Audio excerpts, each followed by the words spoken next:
Hello everyone, and thanks for joining School of the American Rifle. Today we have a bolt carrier group physical. This bolt carrier group is a Palmetto State Armory Fathers of Freedom. This is one of the newer branded lines from Palmetto State Armory. They're advertising this is made by Microbest, which is one of the more well-regarded OEMs for bolt carrier groups.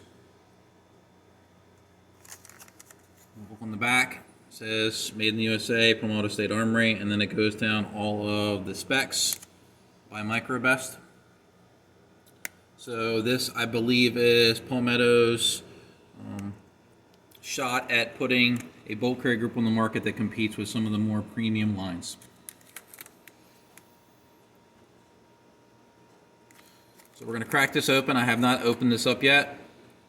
Let's see what it says real quick so I can be a little better educated in what we're talking about. It has 4340 extractor spring with spring co-spring, mil-spec insert, S7 ejector, 8620 carrier, 4130 gas key, phosphate, has a chrome firing pin. Alright, so let's take a look at it. This is a phosphate chrome lined unit.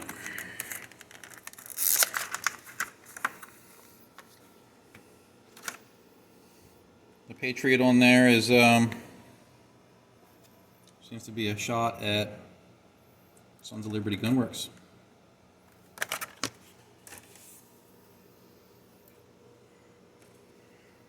All right, we'll extend the bolt, put it face down to test our gas rings. Of course, it does pass. Firing pin retaining pin comes out easy. Firing pin comes out without a lot of resistance. Cam pin feels pretty tight. Good bit of lubricant on there. There is no marks on the cam pin. Maybe a slight line right there. Let me get my pointer. So it looks like it was test fired.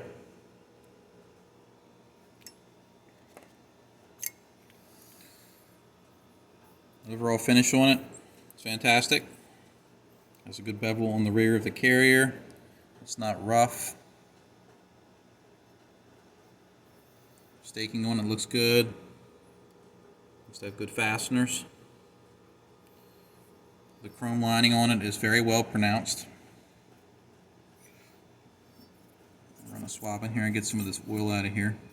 The finish looks really smooth.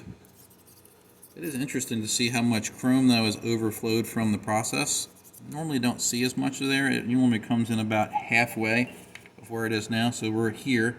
Normally comes out to about here. That's not going to cause any issues, but just something that sticks out to me. All right, so let's go ahead and look at the bolt carrier first. Since we were focusing so much on that, I'll put the bolt parts aside. Let's measure the overall length of the carrier.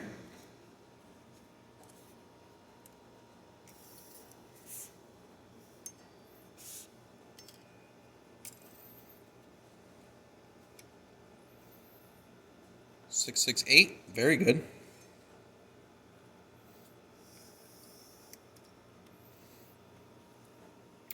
All right, set that aside so I don't knock it off the table.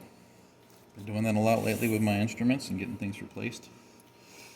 All right, let's check the gas path.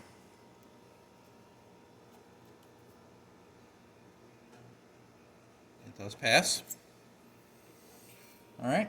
Let's check reverse torque test for our screws, and then we'll do our 3-bore and our bore scope check. So let me find the right bit.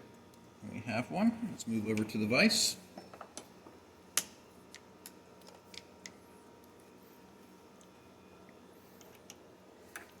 We have our wrench set to 30 inch-pounds. Let's do our test. Passes. Passes.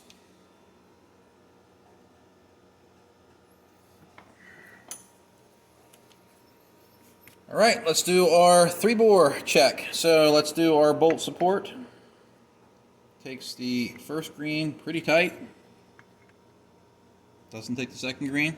Very good interface for the bolt shoulder support. Let's do gas ring run. First green passes. Very efficient. Alright, let's check our bolt tail seal. First green gauge takes it. Second green gauge takes it. Doesn't feel like this one's going to go. And it doesn't. It starts, but it won't go through. Sometimes that means that there is a slightly rough finish. And look, almost got stuck. Sometimes that means that there's a slightly rough finish in here, and we're about to find out. So let's fire up our bore scope. And in we go.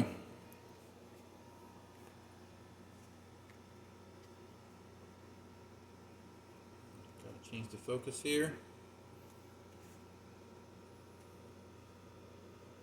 Extremely smooth finish here.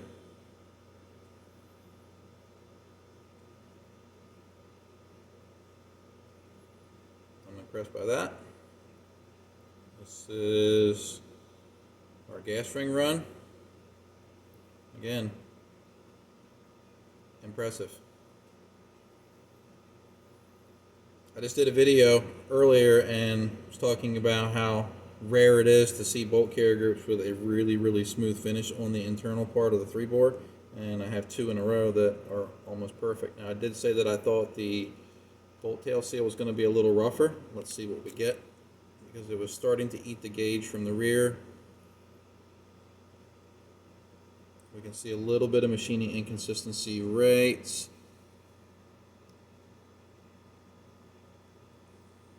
here. See, that sort of dishes out.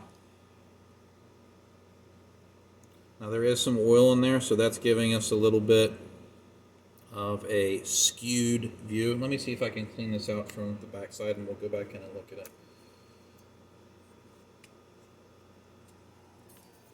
There we go. I cleaned it out with a swab. Let's go back in and look. Alright, there we go. That's our clean view. So you can see a little bit of inconsistency here. You can see like a V where the machining isn't perfectly clean there. Not a rough surface, just not straight through. So very efficient, but not as clean as the first 2 runs. So not bad.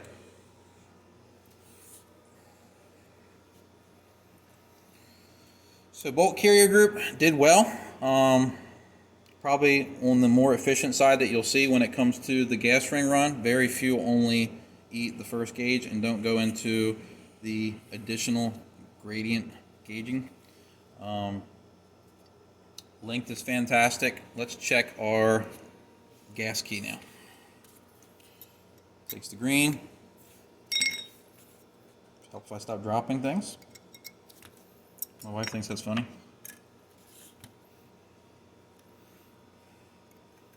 Alright, let's see if we have a straight gas or carrier key. And we do. Let me turn off my bore scope. Let me kill the battery. I do put rechargeables in it because we use it so often. Alright, so bolt carrier group. The bolt carrier did very well. We're going to set that off to the side. Now let's start checking things with the bolts. So let's check for magnetism.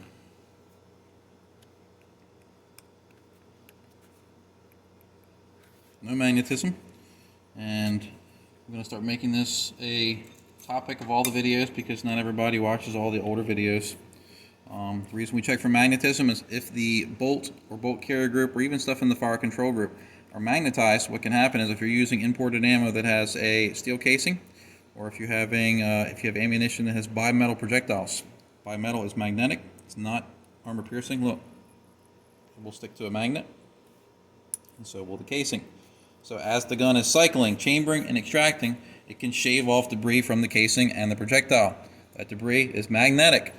So if you have a magnetic firing pin, it's going to start sticking to it. If you have a magnetic extractor, it's going to start sticking to it. Not good. If you're shooting American ammo that has brass casing, full metal jacket, not an issue. Steel cased ammo that's imported, or American ammunition that has either steel casing or bimetal projectile, it can be a problem if you have magnetism. So that being said, We did pass the magnetism test.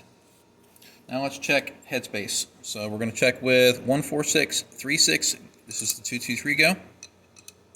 Passes. 14646. This is the 556 go. Passes. And this is the 556 field. We do not want this to close or rotate, and it does not. So headspace passes. Very good. All right. I'm going to check the ejector. This was packaged up and I didn't open it, so I can't do the ejector test on camera because that's for classes only. But let's give it a good feel. They do say it has Springco springs, and that does feel pretty good. Now, there is a little bit of roughness. I can't translate that well in video, but I can feel grittiness here. Usually that is from the internal bore being a little rough, or there being some kind of debris when they put the roll pin in here. It's not protruding from other side, but there is a little bit of grittiness happening here. Now it could just be because it's new and it needs to wear in. Now it's smoothing out right now, so it's going away. So it's probably just a little bit of the phosphate coating or something. It feels better now, no problems, but initially that did not feel that great. It has plenty of tension though, so this will pass my test just fine. All right, now let's do our extractor checkup.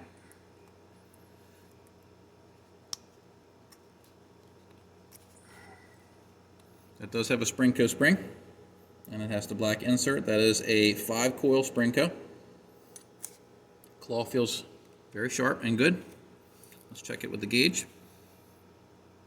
Passes the go. No go, does not go in. Extractor passes. Let's check it with the pivot pin. Good to go. All right, let's check our bolt shoulder. Zero the gauge out.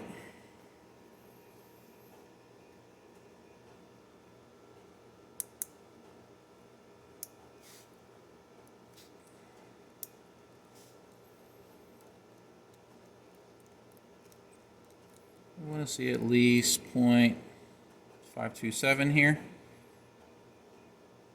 We have 5284. So there is less than 0.001 space between this and this. Very tight. So this would be good for a precision gun or fighting gun. Having a better interface here for the support shoulder against the carrier means that there's less slop in the bolt as the gun is operating, feeding, extracting, things like that. So it's going to have more consistent lockup from round to round. Now it can't be too tight, because if this gets too tight right here against the inside of the first run of the 3-bore, then it can bind up and cause the gun not to go into battery when it gets fouled up or if there's not sufficient lubricant. That's rather good. All right, let's check the bolt tail. Does not go into the field, which I didn't expect, and it doesn't go into the no-go, so it passes that gauge with flying colors. Let's check bolt face. Passes. Now it's a pretty wide range here if you're going by the TDP. If you look it up, there's about 5 thousandths of a difference from go to no-go. We're just checking on the go range. All right, let's do our cam pin. Cam pin fits in here with almost no slop. Very good. A little bit of wiggle there. Let's check with the no-go. Doesn't even want to start. Let's check with the field. Again, doesn't even want to start. Very good. Check the firing pin hole. Go side goes in. Taper plug no-go side does not go in. Alright. Firing pin looks good. It does appear to be chromed as the packaging states. The tip looks fantastic. Try to get this in focus, and there we go. Alright, let's check and see if we have free movement, and we do. Sometimes you can get a little bit of binding, or if you have enough lubricant on here, it can feel or give you a false sense that something's wrong. Just want to make sure you get the lubricant off so things move freely, but it's moving good. Just turn this on, set it, zero it out. 0295. So we pass. We want to be between 0.028 and 0.036. Now, something I want to point out is some people will watch the videos and they'll go and buy some of the gauges or tooling they see here. This particular unit you can buy from Amazon. Brownell stocks it as well. It's made by a company called iGaging and has an interface that can connect it to a computer, so you can track some of the data. It's not terribly expensive. I think normally these things retail for about $90. You can get them as cheap as $60 if you find them on sale somewhere. But when these come as a kit, they do not have the tip that we use here in the video that will interface with an AR-15 bolt. The tips are usually extension rods for various depths that you're trying to read, and the tips that actually come with them aren't suitable to measure this particular surface. They either have a point tone that's too small for that opening, or they have a tip that's too large for this. So I did have to make a tip for this, and I actually took one of the rods and I machined it down short so I could use it for this purpose. So if you're buying some tooling that you see in my videos, you need to understand that some of them aren't plug and play. But you do have modifications to it to make them suitable for what we're doing in the video.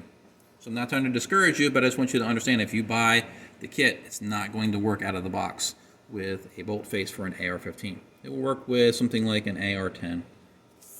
Not an AR-15 bolt face. All right, so we passed that. Put this off to the side.